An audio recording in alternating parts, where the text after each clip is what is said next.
நகுலா நீ என்ன சொல்ற? ரெண்டு அண்ணா சொன்னதையும் நான் ஆமோதிக்கிறேன். சகாதேவா நீ என்ன சொல்ற? சகாதேவன் பெரிய ஞானி. சகாதேவன் கேட்டான், அண்ணா இந்த ஓலையை யார் எழுதியிருக்கான்னு பாத்தியா?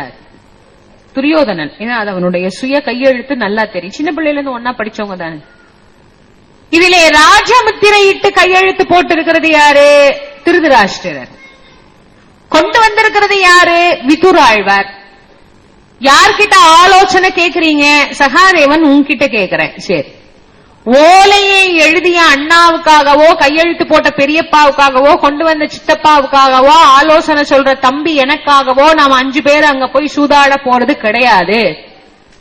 வாசலில் விதி என்கின்ற தேர் காத்துக்கொண்டே நிற்கிறது. அது நம்மள தானா இழுத்துட்டு போய் அங்க விட்டுரும்.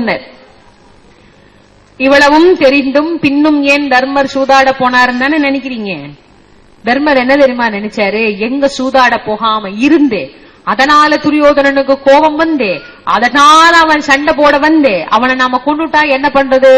சண்டை வரக்கூடாதுன்னு போனார். அதனாலேயே வந்தது சண்டை.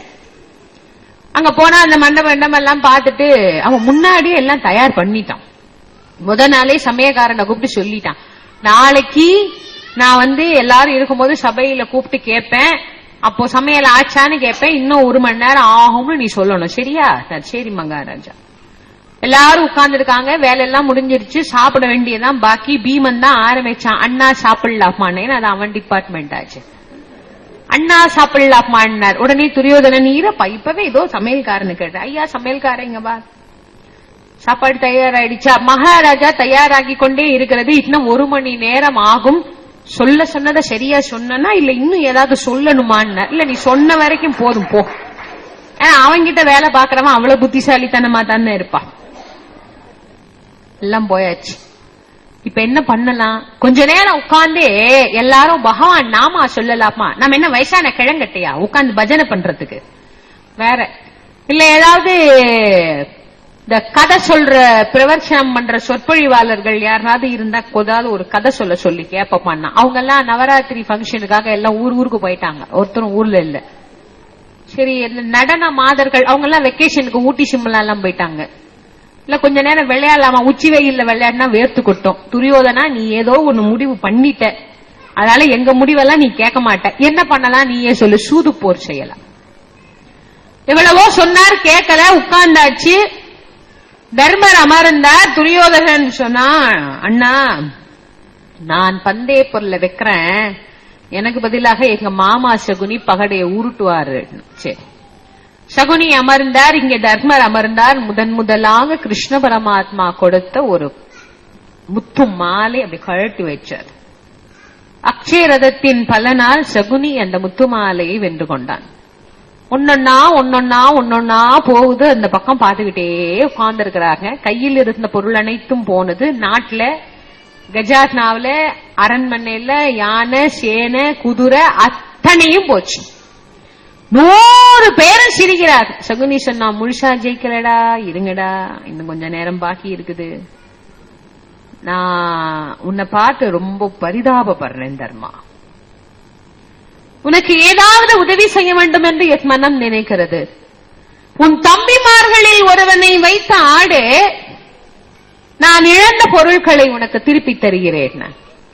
சகாதேவனை கொண்டு யோசிக்காம பந்தயமா வச்சார், இழந்துட்டார். நகுலனை வைத்து ஆடினார், இழந்தார். உடனே சகுனி சிரிச்சான். ஏமாமா சிரிக்கிறேன்? இல்ல, மாற்றாந்தாய் மைந்தர்கள் என்பதால் உடனடியாக வைத்து விட்டாயே. நான் தம்பிமார்கள் என்றுதானே கேட்டேன், நீ அர்ஜுனனையோ பீமனையோ சொல்லவில்லையே. உடன் பிறந்தவர்கள் மீது உனக்கு இன்னும் அத்தனை பாசமானா?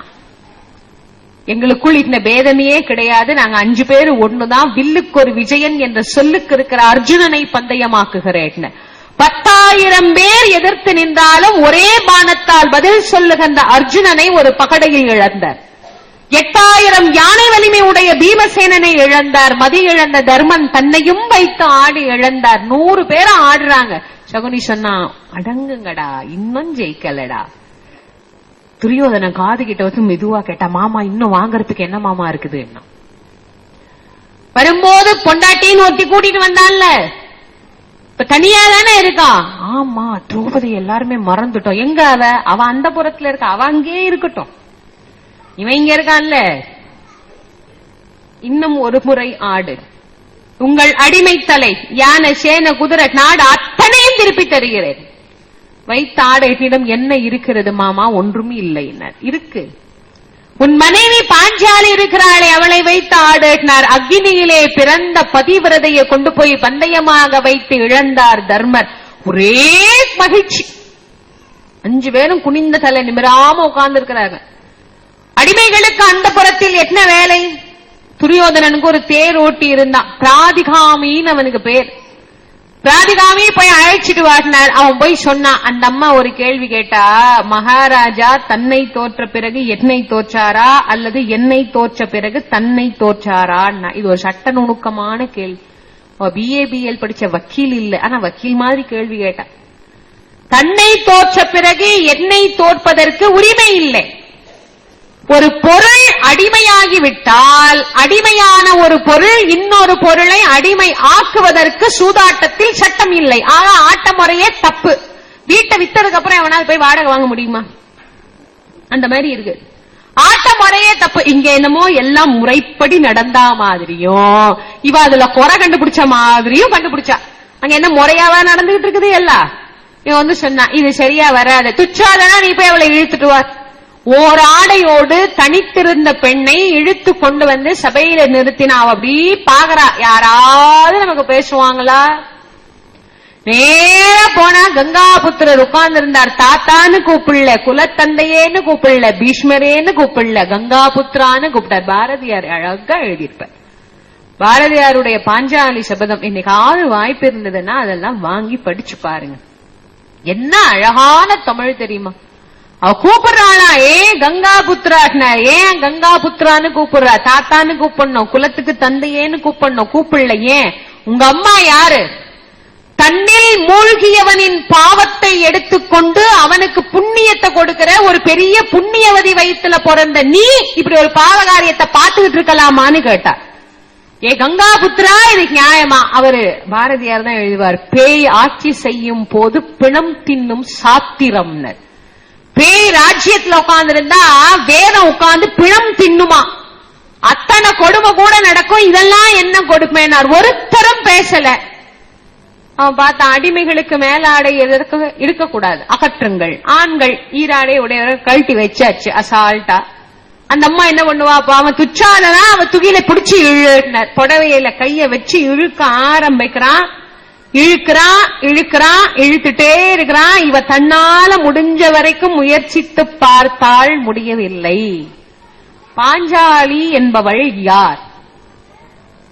பஞ்சபாண்டவர்களின் மனைவி, அக்னியில் பிறந்தவள், பாஞ்சால தேசத்தில் இருந்தவள். இந்த கதையினுடைய நாயகி. இவ்வளவு நமக்கு தெரியும். ஆனா அவள் அல்ல. அவ பாஞ்சாலி யாரு? நம்முடைய ஆன்மாதான் பாஞ்சாலி. நம்ம மனசுதான். 5 பேர் நம்மளை காப்பாத்திட்டே இருக்கிறாங்க. பஞ்ச இந்திரியங்கள் நம்மளை காப்பாத்துது, பஞ்சபூதங்கள் நம்மளை காப்பாத்துது. ஆனா ஒரு காலத்துல பஞ்சபூதமும் நம்மை கைவிட்டு விடும். பாண்டவர்களை போல அதுவும் வாய்மூடிக்கொண்டு பேசாம இருக்கும். அப்ப யாரு உதவிக்கு வருவா? ஒருத்தரும் வரமாட்டா. தாய் இருந்து பயனில்லை, தந்தை இருந்து பயனில்லை, காசு இருந்து பயனில்லை. அருணகிரிநாதர் சொன்னார், அழகா சொன்னார், முருகா இந்த யமன்னு ஒருத்தன் வருவான் பாரு, அந்த யமன் வரும்போது எல்லாம் போயிடுமே முருகா. கற்ற கல்வியும் போய் பழகி நிற்கும் ஐவரும் கைவிட்டு மெய்விடும் போது உன் அடைக்கலமேன்னு எல்லாம் கைவிட்டுரும். இப்ப யாரு வந்து உதவ மாட்டா. இப்ப அதே நிலைமை. அப்ப நம்ம மனசு நேரா கடவுளை நினைக்குமானா நினைக்காது. டாக்டரை கூப்பிடு, அவரை கூப்பிடு, அங்க போனா நடக்குமா, இங்க போனா நடக்குமா? ஒன்னும் நடக்காது. இது கடைசி காலத்துல இல்ல, நடுவுல வர பிரச்சனைக்கு கூட எடுத்தது நேரா கடவுள்கிட்ட போவோமா? இங்க இவரை பாப்போம், அவரை பாப்போம். எல்லாத்துக்கும் மேல பெருசா ஒருத்தர் உட்கார்ந்து இருக்கிறாரு, அவரை பாப்போம்னு யாரும் பாக்குறது இல்ல. எங்கேயும் முடியலையா, கடைசியில கடவுள்கிட்ட போய் முட்டை, உனக்கு கண்ணு இருக்குதா, காது இருக்குதா? நான் பிரதோஷத்துக்கு வந்தனே, நான் ஏகாதசிக்கு விரதம் இருந்தேன். என்னமோ சாமி ஒரு பேனா பேப்பர் வச்சுக்கிட்டு பிரதோஷத்துக்கு வந்து அவங்க பேரெல்லாம் டிக்கடிச்சுக்கிட்டே உட்கார்ந்து இருக்காரு. நான் இனிமே உனக்கு கஷ்டம் கிடையாது, உனக்கு இனிமே. அவர் இந்த வேலைதான் பண்றாரா? அதுக்கு வந்தனே என்ன நீ பார்க்க மாட்டேங்கிறியே என்ன? இதுதான் வேலை. இததான் பாஞ்சாலி பண்ணா. முடிஞ்ச வரைக்கும் முயற்சித்தாள், முடியல. ஒரே சுத்துதான் இருக்குது புடவை, இழுத்துட்டானா மானம் போச்சு, அதுக்கப்புறம் உயிர் வாழ்ந்து பயன் இல்லை. என்ன பண்றது? இதுக்கு மேல வாழ்ந்தா வாழ்வோம் போனா போவோங்கிற நிலைமை வந்த பிறகு ரெண்டு கையையும் விட்டுட்டு கூப்பிட்டா கோவிந்தான்னு கூப்பிட்டா. சுவாமியோட நாமத்துல எவ்வளவோ இருக்கு. ஏன் கோவிந்தான்னு கூப்பிட்டா தெரியுமா? கோவிந்தாங்கிற நாமாதான் இருக்கிறதுலேயே ரொம்ப சின்னது, வெறும் 3 எழுத்து தான்.